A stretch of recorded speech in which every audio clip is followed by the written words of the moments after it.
Good evening, everyone. Welcome to Stinchfield. Happy to have you along with me tonight. I'll tell you what, this federal government, a federal government with Joe Biden at the helm, would scare the dickens out of our founding fathers. What this federal government is doing to everyday people, forget about what it's doing to President Trump.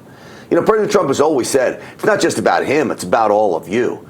It is clear to me the attacks on all of you, on the law-abiding, are coming at a fast and furious pace. Joe Biden's henchmen are deploying federal agents against American citizens in a way that I've never seen before. I don't know if you saw the story over the weekend about Hollywood Creek Outfitters. IRS agents, heavily armed IRS agents, stormed this gun shop in Montana. And what did they do? They spent the whole day there, not taking financial records, as the search warrant called for, but taking Form 4473s, 13 years worth of these forms. What's on a Form 4473? What's on those forms are your name, your date of birth, your social security number, the serial numbers of the firearms that were purchased at that gun shop. All of it is concerning because the ATF has really been going around the country trying to collect all these 4473s and keep them, even though it's really against the law for them to be creating some kind of gun registry. So now are they recruiting the IRS to do their dirty work? This is the owner of that gun shop. Listen. 7:30 I came in and they pulled in behind me with 20 heavily armed agents. And the fact that they think we make so much money as a gun business, that they had to come investigate all the thousands, hundreds of thousands, millions of dollars, whatever it is we supposedly absconded with.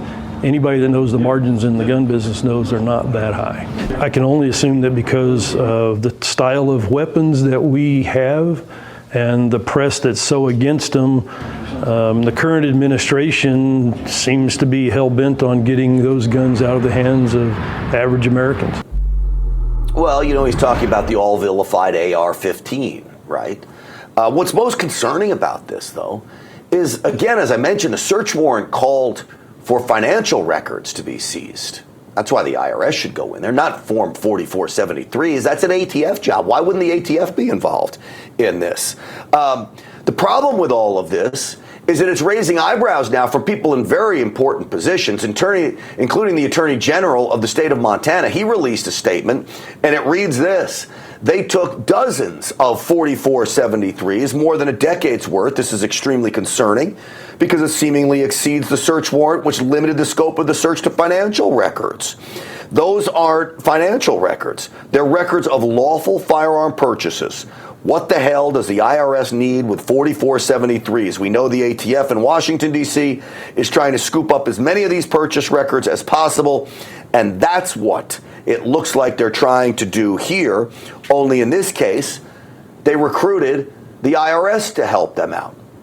Now, thankfully, in Montana, that is a gun-loving community, a gun-loving state up there. It's like the last vestige of the Wild West in Montana, in a very, very good way. Congressman Rosedale is speaking out about this, Republican congressman from Montana. Listen to him. There was 20 IRS agents armed with ARs that stormed this guy's store. Tom Van Hoos, I met with him this morning. I stopped by the store to see if he could give me any more details. And they went through and searched his facility. He said they were polite, but, you know, people tend to be a little bit more polite and mannerly when everyone's walking around with an AR threatening them. This is stormtrooper type activity. And we are not used to seeing it in our country whatsoever. Stormtrooper activity is exactly right. When you think about all of this, again, it gets back to you. That's who this is about. The law-abiding, especially the law-abiding who own guns.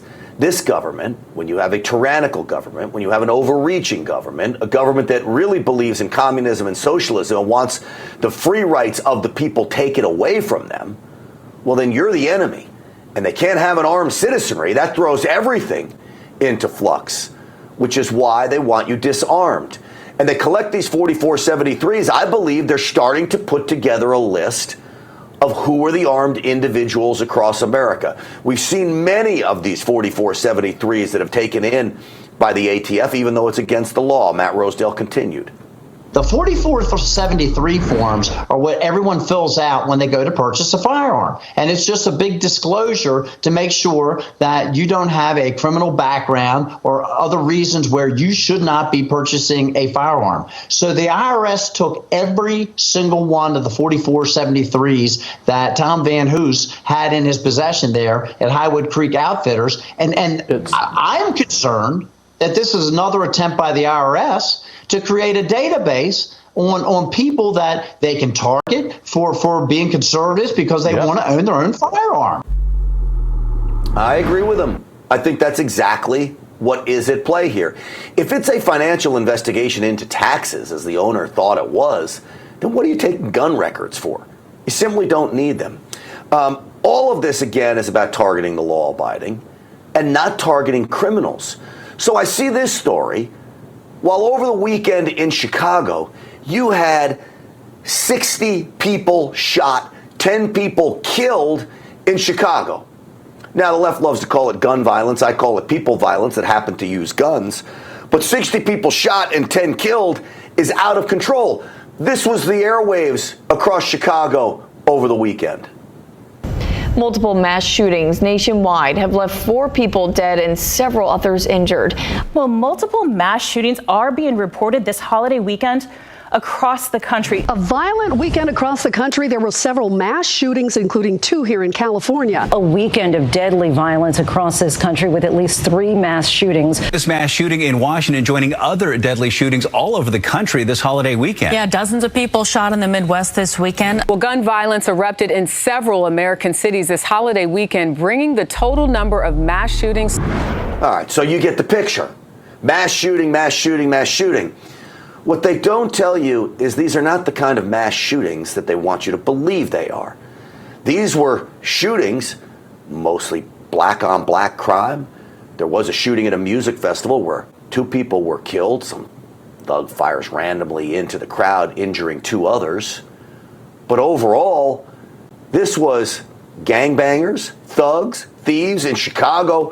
You had this go down, and yet the ATF and the IRS storm a gun store when maybe the ATF and the IRS ought to be storming the streets of Chicago and other inner cities across America where the real crime is unfolding. Can you imagine if you had in some suburban community 60 people shot and 10 people killed over the weekend? The media would be going crazy. That's an average weekend in Chicago. By the way, in Chicago, crime is up like 38% under this new mayor. Outside of Chicago, at a Juneteenth festival, you can't even call it a festival, folks. If you look at the video from inside the parking lot, it's an absolute mayhem is what it is. And this is what happens when you get large groups of people together, specifically in areas and poor minority communities. For whatever reason, all hell breaks loose. Here you had 23 people shot and 1 killed at a Juneteenth celebration in a parking lot. Listen to how the witness described it. Literally, we were actually getting ready to go. Yeah. As we were getting ready to go, we gathered everybody else that was with us. We just started hearing shoot coming from behind us, so we dropped down. Mm-hmm. We dropped down until they stopped. They just kept going. After that, we literally scattered away. It's frightening. But the video of the mob, even before the shooting, was just as frightening. I mean, there's people everywhere, and there were fights breaking out left and right, and it was hooligan city. And this is what happens when you get together late at night and tempers overflow, but yet they want to call these mass shootings when in the end, I bet this will come out, it'll be some kind of gangbanger on gangbanger violence at a Juneteenth celebration. So, while they target law-abiding citizens, they refuse to target criminals who want to unleash violence like this on cities across America, on the streets across America. And then the left-wing anti-gunners want to misdirect you to turn your attention back to the law-abiding. This is Joe Biden. Because a federally licensed gun dealer is required by law to run background checks on those he's selling a weapon to. And in most cities, down in Philadelphia and New York, areas I know well, Like up here, you'd see a truck pull to the curb and selling weapons, selling guns, selling AR-15, selling weapons. Well, guess what? You do that now, you go to jail. Guess what? If you do that now, you don't go to jail, but I don't know that happens anywhere. I've spent a lot more time in the hood as a mainstream media reporter in inner cities across America. I've never actually seen a truck drive up and start selling guns out the back, including AR-15s. That's not how guns are sold on the black market. Don't get me wrong. They will steal firearms and then sell you one on the street. And the reality is those people are not going to jail. In fact, they're being let out in record numbers because Joe Biden and his left-wing, radical George Soros-style prosecutors don't want to prosecute the criminals. Well, joining me now is Breitbart columnist. He focuses in on the Second Amendment, of course. I'm talking about A.W.R. Hawkins. A.W.R., welcome to the program. Grant, great to be with you. Well, A.W.R., you wrote about all of these stories over the weekend. I was reading all of them, and this is what inspired me to talk about this today on the show. Let's start with Montana. Your thoughts about what the IRS is doing there? Basically, you summed it up, in my opinion. They're doing the ATF's dirty work. I believe that there's certainly an effort by this administration to further gun registry that may already be started by the ATF. Rep. Andrew Clyde believes that was the whole goal of the ATF pistol brace rule, is to force registration of more firearms, which furthers the registry. And so I believe these actions we see in Montana are just another way that they try to do this. They nip around the edges there, see how the people will react. You know, will people just shrug it off, or will people be outraged? Turns out people are outraged. Fortunately, the congressman from Montana is outraged, and as is the AG, and that needs to stop. I mean, I think it's funny they strike that gun store, as that gun store owner says. They hit that gun store because he sells the guns Biden hates. But guess what? Those agents rolled in there carrying the guns Biden hates. So how's this going to work? I mean, it seems to me it's more of gun control for thee, not for me. And I think we got tired of that during the Clinton administration. Yeah, I think you're right about that for sure. But this is typical of those on the left. Hey, we can have guns to protect ourselves. Secret Service can protect all the lawmakers up in Washington, but especially those on the left side of the aisle are saying you can't have guns to protect yourself. And then we see them going into gun stores. We see them persecuting law-abiding citizens. And it seems to me like nothing's being done in Chicago. Crime is up 38% under this new mayor there. Streets of Chicago, this Willowbrook just outside of Chicago where the Juneteenth shooting. It's funny because it's ironic where the one shootings are happening and who they're going after. Right. Well, and the Juneteenth shooting, as you said, it's going to turn out to be multiple gunmen. It's going to end up being a shootout. And you can tell just from the way it was reported by the police, you're going to have probably a similar thing to the shooting that occurred Father's Day morning in St. Louis. That occurred in a rented facility where they were having a late night party. It was about 1 a.m. when the shooting happened. These are all the details, as you noted, that those news anchors leave out. They found in St. Louis, they found multiple firearms, different calibers, multiple gun casings. So you're going to find out there were multiple shooters there, too. It's not going to be, as you said, it's not going to be a mass shooting. It's going to be gangbang. It's going to be street crime. It's going to be a shootout. It's going to be something like that. But the thing that I think is also interesting, those news anchors, even when they make the claim, oh, this is happening all over the country, they never tell the whole story. No, it's not happening all over the country. It's happening in Democrat-run cities. It's happening in Chicago. It's happening in St. Louis. It's happening in Los Angeles. It's happening in San Francisco. It's happening in Baltimore. It's happening in Washington, D.C. I covered a Washington, D.C. shooting today. These are heavily gun-controlled areas, all Democrat-run, and that's where this violence is occurring. You take the shootings and you take them out from those cities, and all of a sudden America has zero violence problem whatsoever when you look at it statistically if you take those big cities out of the equation. Lastly, let me play this clip for you. You mentioned the pistol brace. The pistol brace, for those of you at home that don't know, is basically for people that are handicapped to brace the pistol so they can shoot. It's a very simple deal. It's needed so even handicapped people have the right to own firearms, compete, and protect themselves with a pistol brace. Biden wants to outlaw it. This is him talking about the pistol brace. Why we should take him seriously on anything, I have no idea. Listen to this.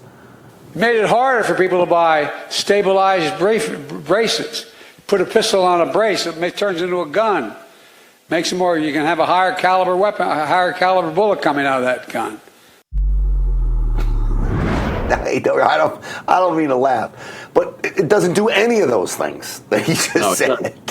He's talking about changing a rear grip. Changing a rear grip has nothing to do with the action, doesn't change the caliber, and it doesn't make a pistol a gun. A pistol is a gun. I mean, it just... Sorry. But what's embarrassing, Grant, this is the guy wanting to make laws. This is the guy wanting to make gun laws. You remember when he said the 9mm bullet would blow the lung out of the body? I mean, this guy will say anything because he doesn't understand anything. No. Yeah, changing the caliber of the firearm, a pistol brace. Literally, it's an attachment to a gun. It doesn't change the caliber of anything. But yet he wants us to take them seriously. This is the thing. When people talk about issues they know nothing about and then expect us to take them seriously, I'm not doing it with them. Right. I'll give you the last word on all of this, AWR. But they keep pushing, quote-unquote, assault weapons ban. They keep pushing and telling us that guns are the #1 killer of kids. Biden can't quit doing that. That's a bald-faced lie. And we need to just understand we have to stay educated as gun owners, stay educated, understand that your rights, once you give them up, you never get them back. You never get them back. So I say what Walter E. Williams said, the late Walter E. Williams, never give up your guns. Never. Stay educated, stay trained, and stay strapped if you want to keep yourself safe. That's my advice. AWR Hawk, it's always great to see you. Thank you. Good to see you, buddy. Absolutely. You too. You can check him out at Breitbart. He does great work there, as all the crew does over at that website. All right, coming up after the break, folks, it seems like President Trump's being indicted by Biden's DOJ hasn't hurt him. Not in the polls. Not in any way. In fact, I think it's helping him. And the leftist media apparently shocked by all this. This just shows you how out of touch they are. We'll tell you why they shouldn't be shocked next.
witch hunt watch continues. Will President Trump be charged over January 6th? According to former Attorney General Bill Barr, who's turned out to be a giant disappointment, he actually is predicting that President Trump will be charged over January 6th, even though he admits there's nothing to be charged over. President Trump's First Amendment rights would be totally violated if you charged him over anything regarding January 6th. But it looks like they probably will do something like that. I will not put it past the left to do it. Then, of course, there's Georgia waiting for an indictment to come there over election stuff that President Trump was not involved in, but will be accused of somehow breaking the law bogusly. All of this, though, is clearly backfiring. This is President Trump. I think it's backfired, frankly, because you see the love and you see the poll numbers going up. My poll numbers going way, way up. And I think people understand it. People in this country understand it. And the Hispanics understand it, I think, better than anybody else because they've seen it before. He's right. There's a Harvard-Harris poll that's out that has Trump up 45 to 39 points over Joe Biden. 45 to 39. Those are big numbers right now. And it shouldn't surprise anybody because no one likes to see people persecuted. We like the rule of law. Even many Democrats in this country actually respect the rule of law. Their leaders certainly don't, but there are Democrats, everyday folks who do. And I think that's at play here through all of this. The media ignores the Biden corruption. I think this is playing a role as many of us start to realize just how corrupt and evil the Biden family really is. Remember, there's those tapes. As news starts to surface into the masses, that there are tapes of Joe Biden allegedly on tape setting up that bribery scheme. Here's Vivek Ramaswamy, a Republican candidate for president. They said they wanted to keep it as an insurance policy, those recordings. Well, let's just observe where we are right now. The U.S. president happens to be that same then vice president, Joe Biden, that's sending literally hundreds of billions of dollars of U.S. taxpayer aid to Ukraine, the very country where you have an enterprise whose owner is on national security councils and boards in Ukraine. So I think that I'm shocked that no one has actually drawn that obvious analogy as well. So where are those tapes? Now, we broke some news on this program Friday evening, thanks to Jennifer Van Laar over at Red State. She says Republicans in the Senate have the tapes and have listened to them. Listen. How confident are you that Republicans do have these tapes and have listened to them?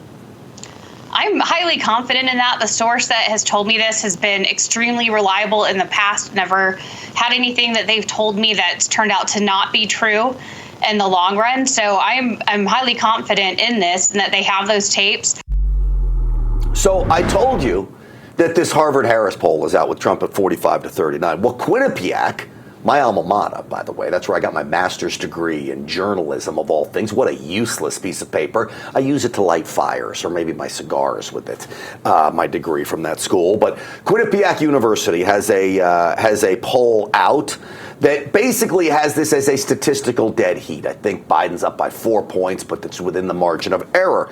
Jonathan Karl of ABC News, totally shocked by all of these polls, that Trump would be so close and in many cases winning.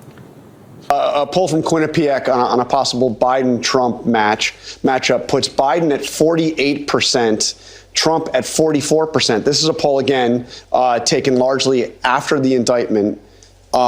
I mean, that's got to make you a little nervous. That's within the margin of error. That is a statistical tie. The race was close before the indictment. The race is going to be close no matter what happens. So what does that say about Biden? Well, it's a good question. What does it say about Biden? I would offer this up.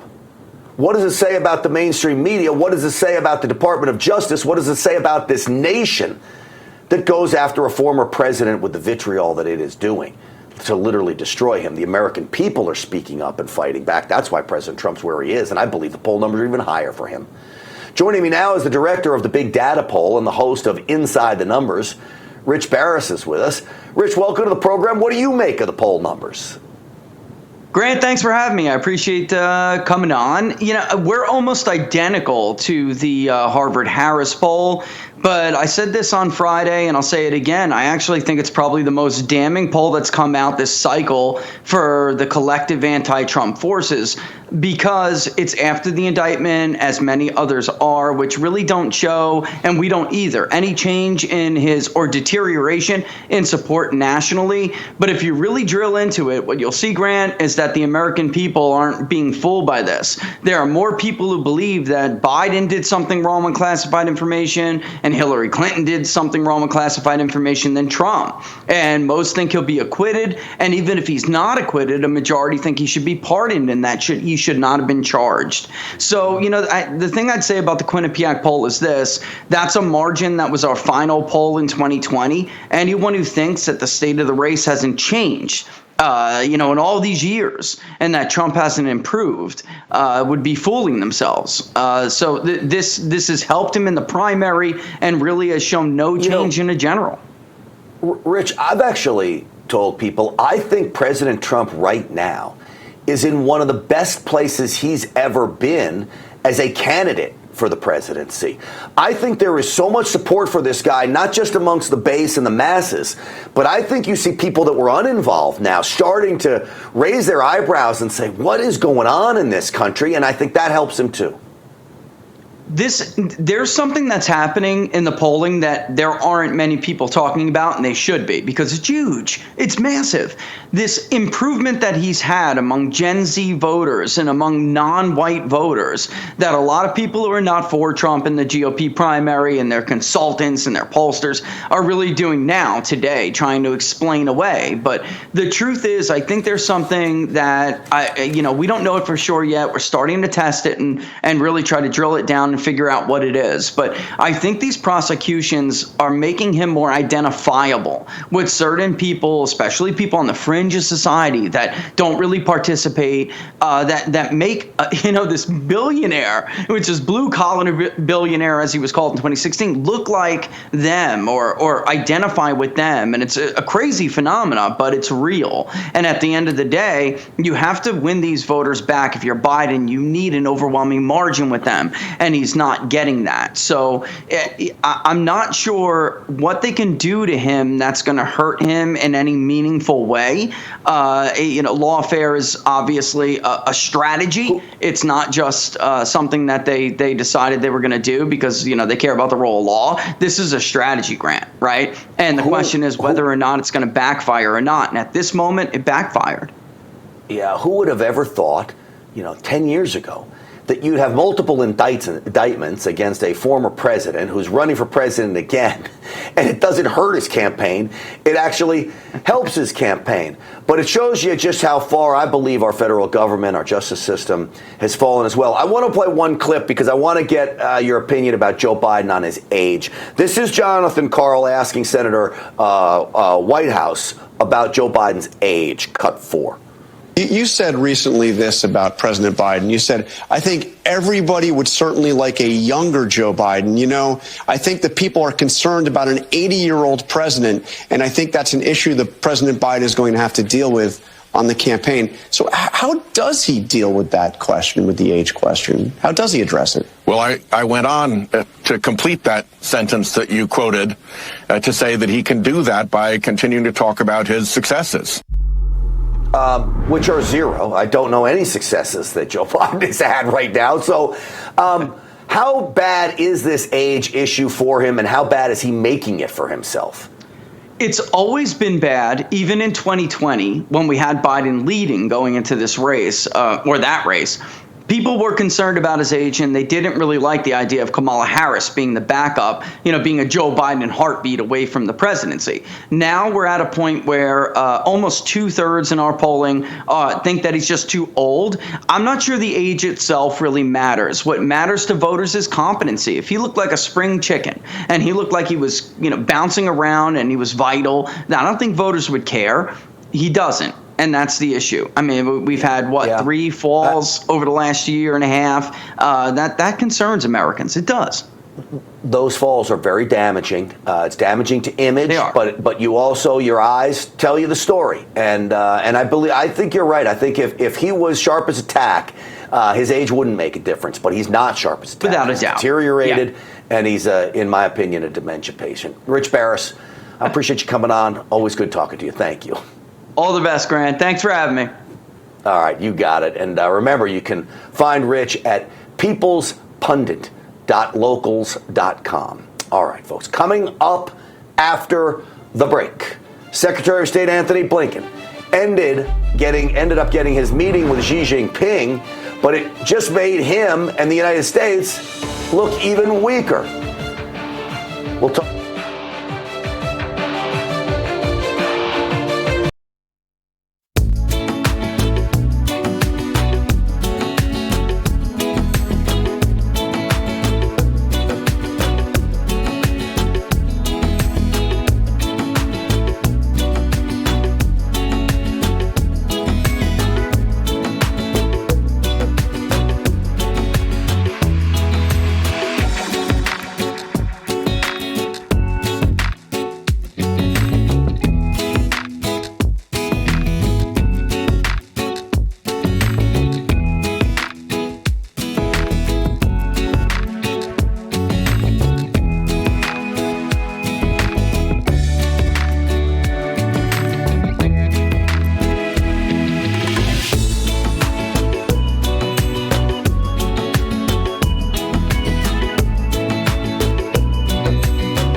Well, I have told you on numerous occasions that I truly do believe Joe Biden is compromised by the Chinese Communist Party. I believe he's on the take.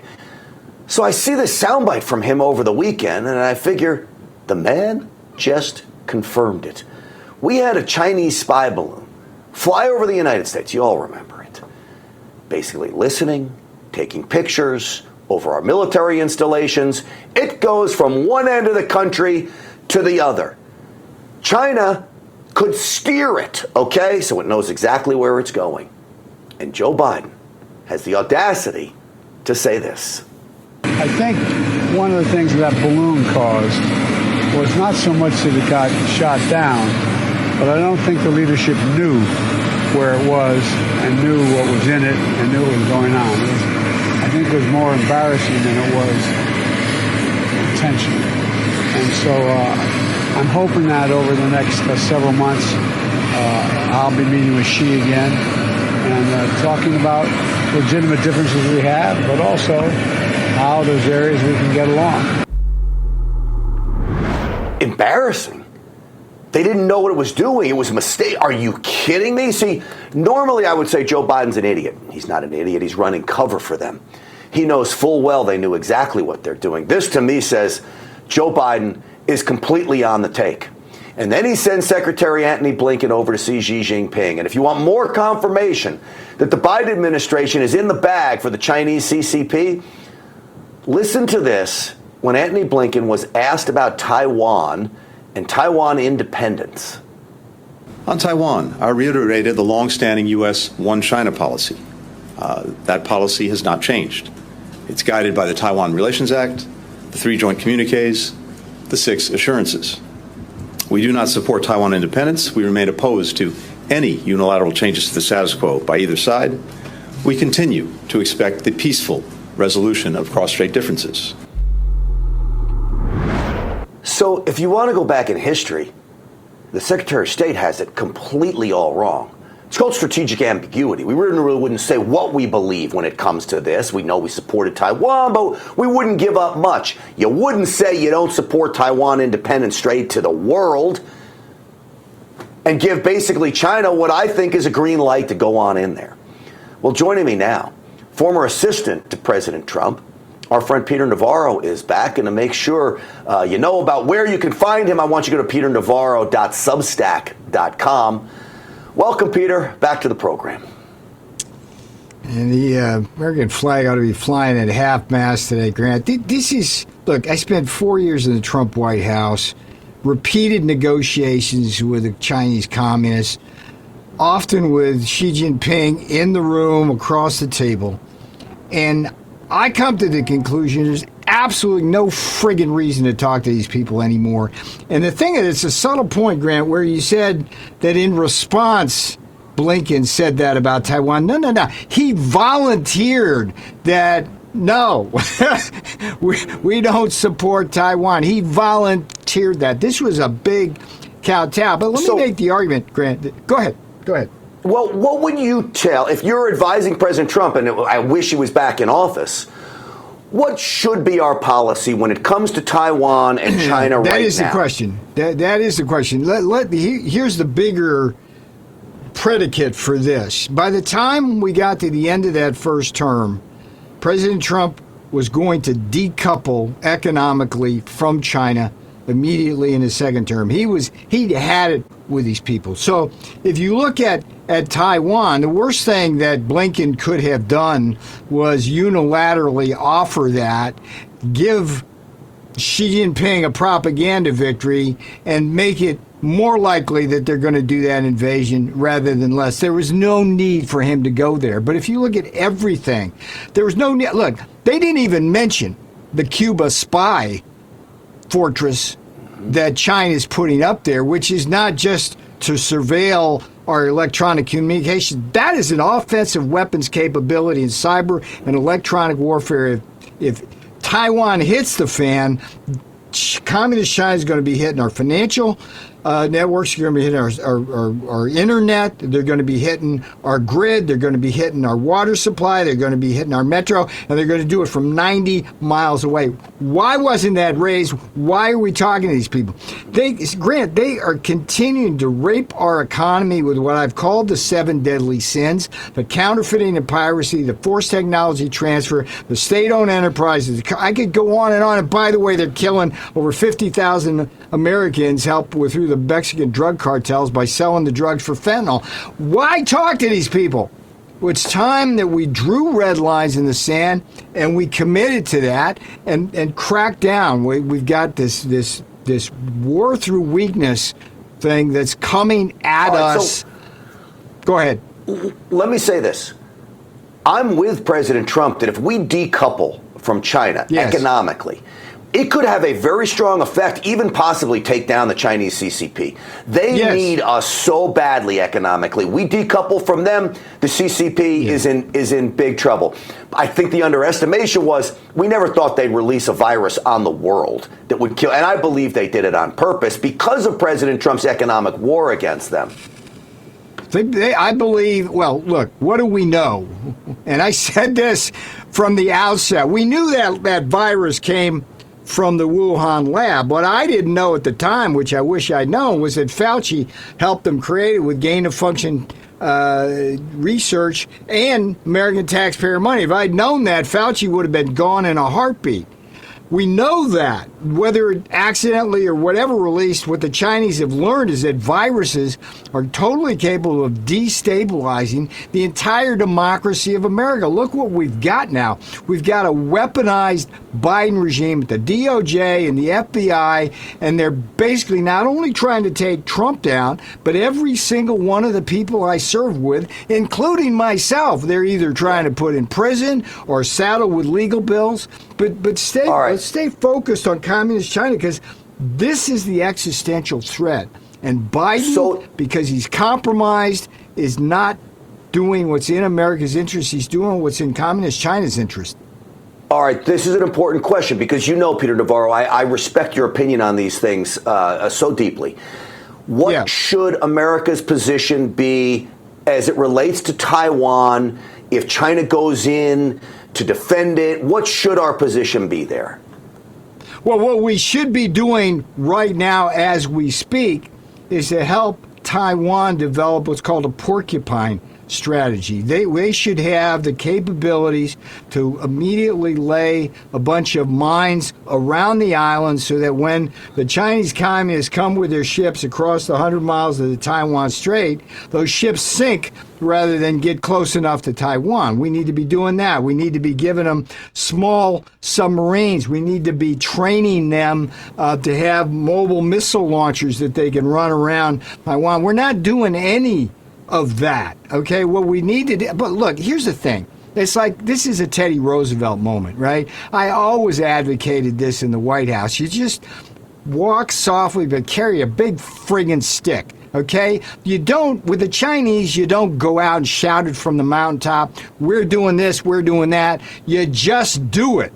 And they'll know that we're doing it, but if you don't say we're doing it, then you don't get into this verbal escalation, right? And so the whole strategy has to be one of peace through strength and resolve. You keep your mouth shut in terms of threats, and you just arm the hell out of Taiwan quietly so that they can protect themselves. They get 1,000 missiles from Beijing aimed at Taiwan. It takes 7 minutes to cross the straits to hit Taiwan. That's how dangerous this situation is. My belief is 7 minutes. Go ahead. That if Taiwan falls, it will happen without a shot being fired. Well, that's the Sun Tzu dream of Xi Jinping, to put enough pressure on. But I can tell you, look, I'm a student of this. I wrote a book about this called Crouching Tiger. There's something called the First Island Chain.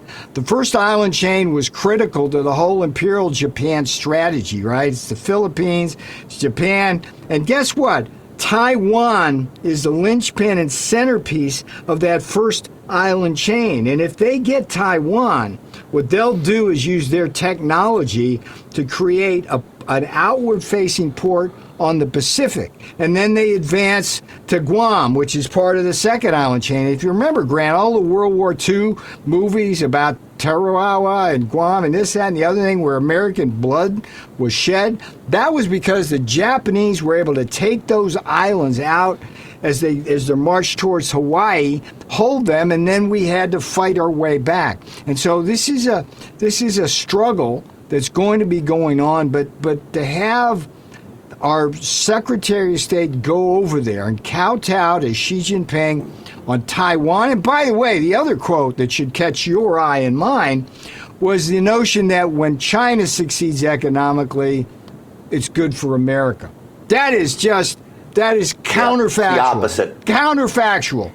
They are leeches and parasites, and the way they've grown is by sticking it to American businesses and American workers. Over 70,000 factories vaporized, millions of jobs to China because of the 7 deadly economic sins. And it's just time to stop talking to these people and just start doing stuff. Decoupling is the way to go. You've got America's largest banks and investment banks all just in bed with the Chinese CCP over there. Collaborators is it. Peter Navarro, I always appreciate your insight. It's great to see you again. Yes, I hope you're feeling a little better, and I'm always thinking about you. I'm good, and thanks for pushing my Substack, brother. PeterNavarro.substack.com. I appreciate it. Absolutely. I urge everyone to go there. Again, PeterNavarro.substack.com. All right, folks, one thing I take very seriously is my health. I try to look good. I try to eat well. I work out. But with my schedule, it's not always easy to eat healthy, right? I know I need fruits and vegetables, like 6 cups a day, I think they tell you. But it's nearly impossible for me to do until I found, ready for this, Field of Greens. And it's amazing. And it's easy. And it tastes great. Unlike other fruits and vegetable supplements, each specific fruit and vegetable in Field of Greens is medically selected to support specific functions like heart health, liver and kidney health, immune system, and my metabolism, which is why I lose a little weight on this stuff. So by the 3rd day that I started using Field of Greens, I could literally feel a difference in my energy levels. My sleep patterns were better. Friends even told me I looked healthier, and no surprise, because I felt healthier on Field of Greens. So here is my challenge to you. Take Field of Greens, and if your friends don't say something like, "What are you doing? You look amazing and healthy," if your doctor doesn't say, "Whatever you're doing, keep it up," Field of Greens will literally just refund your money, guaranteed. So to help get you started, I got you 15% off your first order, plus another 10% off when you subscribe for reoccurring orders. Visit fieldofgreens.com. Use the promo code GRANT, of course. That's fieldofgreens.com, promo code GRANT. All right, coming up after the break, Joe Biden is making less and less sense. Even his staffers are concerned. I'll give you a few examples of that next.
folks, leave it to the mainstream media to be up on the news, to be way ahead of the story. Axios comes out with a piece that says Biden is not making any sense to staffers, okay?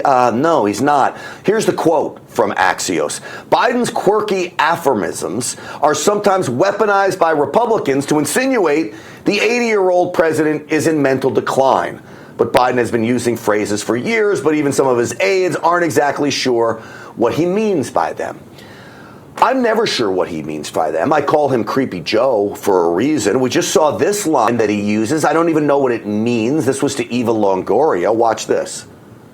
We've known each other a long time. She was 17, I was 40. That's it. What does that mean? He was 40, she was 15. So, one, it's gross. And then he cleans it up because he's used this before. When I heard it, I said, I've heard that before. Roll it. Gotta say hi to me. We go back a long way.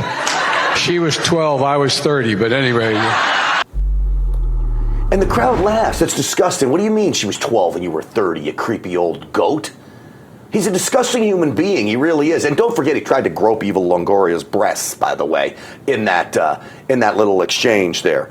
Other phrases he uses that don't make any sense. You ever hear when he says, don't jump? He looks up in the crowd as if Biden supporters are going to jump out of the balcony. I don't even understand this. Watch.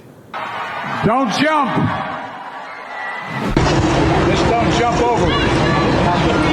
Don't jump. For patients, survivors, caregivers, and don't jump from up there, okay? Hey, man, don't jump. You look crazy enough to jump. Don't jump. Don't jump. Don't jump, okay? Oh, I didn't see it all the way up there. Holy mackerel. Don't jump. Are dozens of plaintiffs up there. Don't jump. Hey, guys, don't jump, okay? Now, it's no wonder his staffers don't know what he's talking about. What does that mean, don't jump? Why do you use it over and over again? Like an old man, which he is, he tells the same jokes over and over again. And then, of course, there's the whisper. You have to wonder, do the staffers understand why Joe Biden whispers at times? I got them $1.9 trillion relief so far. Everybody benefits. It grows the economy. Fox News. But don't let up now. I wrote the bill on the environment. Don't tell me what the White House is ranked, but pay your fair share. Pay them more. He is so creepy.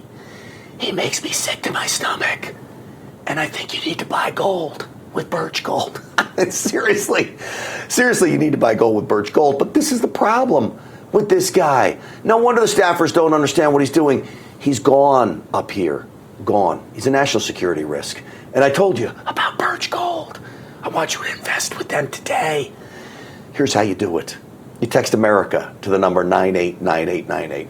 I hope they're not mad at me for making fun of birch gold and Biden while I'm doing a birch gold ad. But seriously, folks, we have to do something about the chaos in the world, and that would be making sure your portfolio is protected. Gold is a fabulous hedge to do that. It's also private, right? Central banks coming for your money. War on cash going on. There's no doubt about that. What's the best way to protect your money? Put your money into gold where the government can't track it. You hide it in your gun safe, you bury it in your backyard, put it in your grandma's attic. I don't care what you do with it, but you don't have to put it in a bank, and the government's not going to know you have it, which is why it is a portfolio protection maneuver, and it also is a great investment. It has stood the test of time. So again, text America to the number 989898. The folks over at Birch Gold can help you take the steps necessary to protect your portfolio. Again, it's Birch Gold, America, to the number 989898. All right. Karine Jean-Pierre says she is making history, but it might be for different reasons than she thinks. I'll explain next.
Here are some of the headlines we are featuring today from your favorite news outlets at offthepress.com. Secretary of State Antony Blinken has been in China trying to smooth relations and hoping for a meeting with President Xi. Today he got one, and in it Xi said he hoped the trip would help Blinken do a better job at bringing the U.S. and communist state together. As Joe Biden looks weaker in the polls and in his re-election, there is mounting pressure on California Governor Gavin Newsom to get in, but so far he's playing it cool. Meanwhile, Biden's latest target is chocolate milk in schools, and we have a story on one dairy state lawmaker who is ready to go to war over it. And did golfer Wyndham Clark pick the perfect time to show off this weekend or what? Ranked 293rd in the world, he won the U.S. Open, his first big championship. For stories like these and more updates all day long from your favorite news outlets, go to offthepress.com.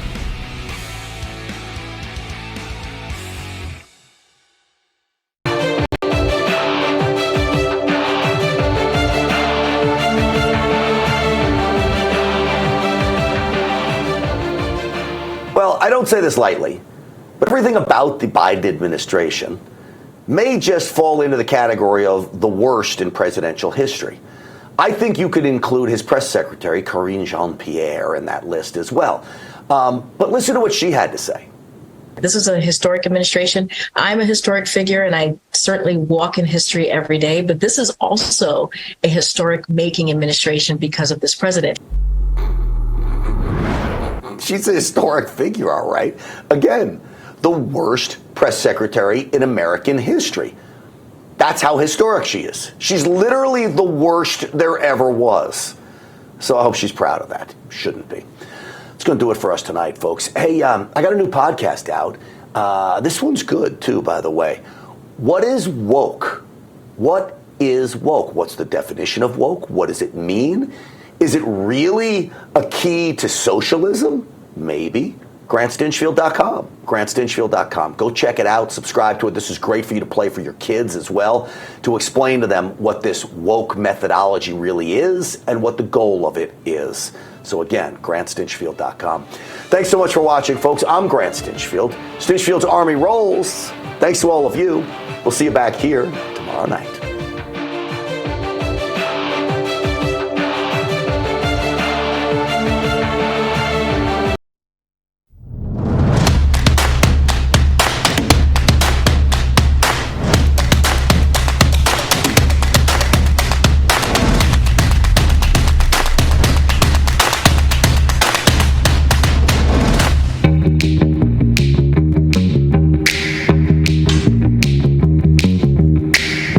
From Studio 6B on a Monday night, getting a week started. Glad you're in. 8 p.m. on the East Coast. Real America's Voice. Slick Rick sitting right there is going to do some news. Rick Delgado, if he doesn't break everything in the studio, is going to do... no, Slick Rick's going to do sports. What the hell's going on? Table that thought. Wow. Rick Delgado's going to do the news. I guess I went to the gym today. Guns out, yes. That's it. Flex seal over here. Please, let's not pick up where we left off on Friday. What? Okay, What happened on Friday? I went back and watched Friday's show. Feeling a little sheepish? I got his goat. All right, enough. Oh my God! Let's get serious here. What? Just so off the rails, but yet so hysterically funny. I was amusing myself watching us back. It's just kind of weird, right? It's like I wasn't there. So, Slick Rick, how was your weekend? Fantastic weekend. Of course, got to spend time with Dad and ran into a couple of viewers at the Suffolk Theater out in Riverhead. I went to see the Stylistics, who were absolutely fabulous. Great band. They were around the early 70s. They were probably playing in the maternity ward when you were born, singing songs like Betcha by Golly Wow, You Are Everything. And they were talking to one another on stage. And I told my wife, they're talking about my shoes. Sure enough, after the show, the guy shook my hand. He goes, I want 4 pairs of those shoes for us. And so it was cute. But as I'm leaving, Big D, I hear in the balcony, Slick Rick, Slick Rick. A couple of viewers waving, and they wanted me to come up in the balcony, but I don't do, ever since Abe Lincoln, I don't do balconies anymore.